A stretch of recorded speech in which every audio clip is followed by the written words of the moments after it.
Hey guys, welcome to this week's Tip Tackle video on Setting the Hook TV. I'm your host Dylan Curry. As you can see, we're out in the ice. It's around 10:30, quarter to 11 in the morning. Things have been slow for a little bit. I've only gotten two small little pike, little gators. I got them on the tip up. I don't know why, but for some reason right now nothing's fired up on the jigging rods. Switching back and forth, but thought we'd take this week's video to do. When I mention tip ups, everybody, a lot of people don't really know what I mean by tip ups. Um, ooh, I got a mark coming in. I'm just gonna talk as I'm jigging away because I want to catch this fish.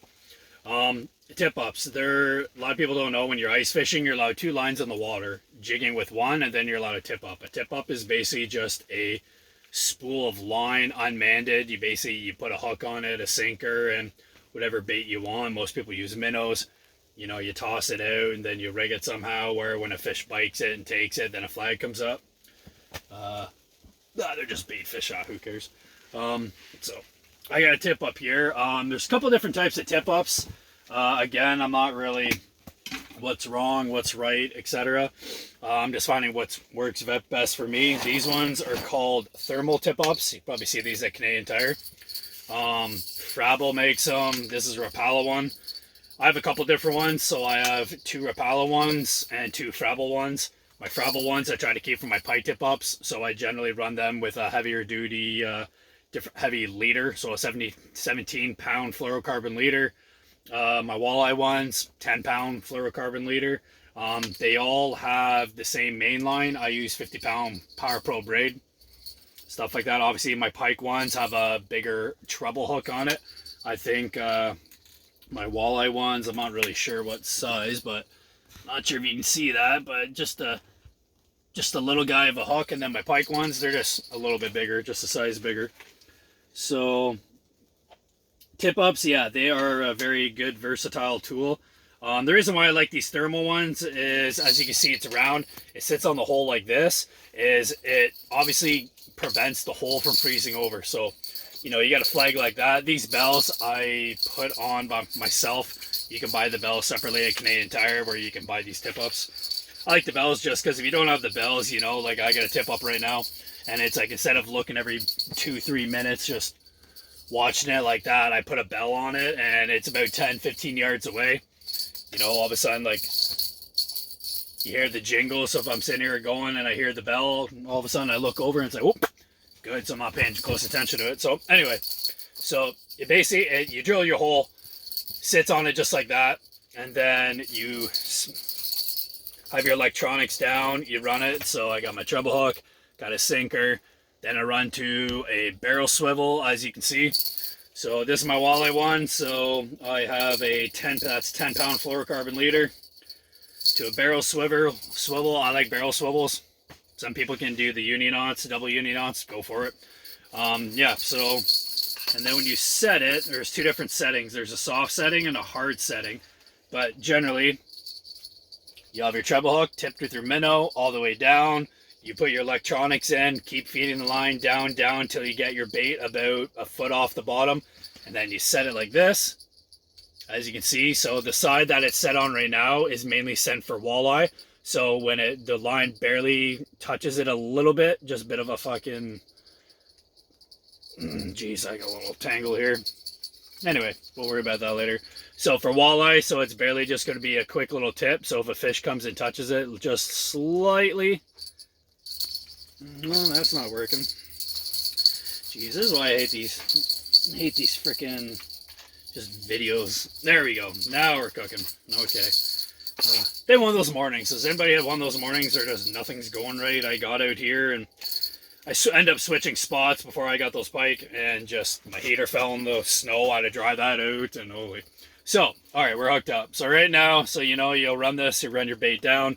This is set on the walleye setting, as you can see. So when the fish grabs it and just starts, eats the bait and just takes it slowly, boom. Then all of a sudden you go over, you grab it. Generally, this will be spinning probably. If it's a pike run a lot, so that will be spinning. Walleye might spin a little bit, then it stop. Then what I will do, I'll do another one on the ice, but what I'll do is I'll end up pulling this out, reeling a bunch of line off like this. And then what people a lot don't know is you got to go soft. So it's 10-pound fluorocarbon and cold water. You got to be soft. So I'll grab the line, start pulling up a little bit, feel pressure on the fish. Then once I feel the fish, then a nice little, just go like that and just keep that pressure on. And then just keep bringing the fish up. And then now this is where a lot of people make mistakes. People just think you can just hand bomb the fish straight up to the hole, just yank it right out of that water. Very big no-no. You can tell what kind of fish you got by how it's fighting. So northern pike, because obviously they're a little more aggressive, their body types are meant for colder conditions or whatever. A pike right off the hop on the hook set will start head shaking down below. 20 feet of water, he'll start fighting hard. A walleye, not so much. A walleye, when you hook them, you'll start pulling them up. It'll just feel like dead weight. Like you'll feel something feel like dead weight. Then for some reason, when walleye get about a couple feet to the hole, they see the hole, fights on, and then they hate it. And then usually they'll end up either A, going for a run, or B, start their head shake. So that's how you can tell. But for the tip-ups when you're fighting, you just want to do a nice soft one. I got my tip-ups now. If I get a hook up here in a sec, I'll turn the camera on and I'll try and give you a nice live footage of me fighting one. But I think one of my TikTok videos, I already have a video of me fighting one, but I'll see if I can find it. But yeah, so you just grab it nice slowly, start feeling pressure, then just give it a nice little jab up and keep the pressure on. And then at one point in time, I like holding the line like very lightly. And then as soon as you feel the fish head shake or try to go for a run, so soften up, let them run. Let them start taking line. Remember, you got 10-pound fluorocarbon. You start putting some muscle into it and yanking that out. I hope you can tie good knots, because like if you have faith in your knots, great. If not, some guys run an 8-pound fluoro, you'll snap that right off, especially if it's a big pike, big walleye. So fight it very softly, like he's not going anywhere.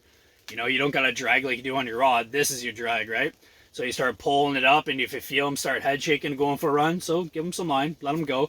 Like don't just completely let go of it, but lighten up a little bit, let him just whoosh, whoosh, let him do his head shakes. He wants to go for a run, open it up a little bit. You got a bunch of line on there, go for it, right? So I love tip-ups. I've caught most of my big fish on tip-ups. Other than that, for tip-ups, for my main line, I run 50-pound braid Power Pro. You can buy 50-yard spools of any kind of ice braid if you want. People do that. You don't need more than 50 yards on there. I would hope not anyway. Me, I do a lot of bass tournaments in the summer, so I buy the big 500-yard spools of Power Pro. So I'll just feed it on, do about 50 to 70 yards of backing. And then I heard a bell. I gotta check my tip up now. Do I got a flag? Nope, we're good. And then, so yeah, do about 50 yards of some braid Power Pro, tie it to a barrel swivel, and then run your leader. And, general rule of thumb, 8 to 10-pound leader. I run 10-pound leader. For my pike ones, if going straight for pike only, I run a 17-pound leader, a little heavier.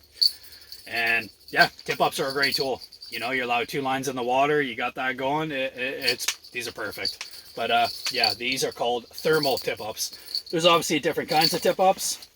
There's other ones that you're jaw jackers. So you take a rod, bend it down, put your line through, blah, blah, blah. And then when the fish pulls the line, the flag kind of goes. And yeah, some people like those. Some people prefer fighting fish on. I'm hearing ghost tip-ups everywhere. Like, I don't know why. I keep hitting tip-ups everywhere. I don't know. Got a guy next to me and his tip-ups over there, and I keep just looking at it to see if his is up. But yeah, so you got different kinds of tip-ups. Obviously, you'll find what works for you. I think I got a mark coming in, so I kind of want to start jigging. Yeah, I find these thermal tip-ups are the greatest. The problems with the other tip-ups is your hole will start freezing over. Like I came out this morning, it was minus 16. Obviously, if you have an exposed hole, like even my hole, before I had my heater on in the hut, my holes are freezing over.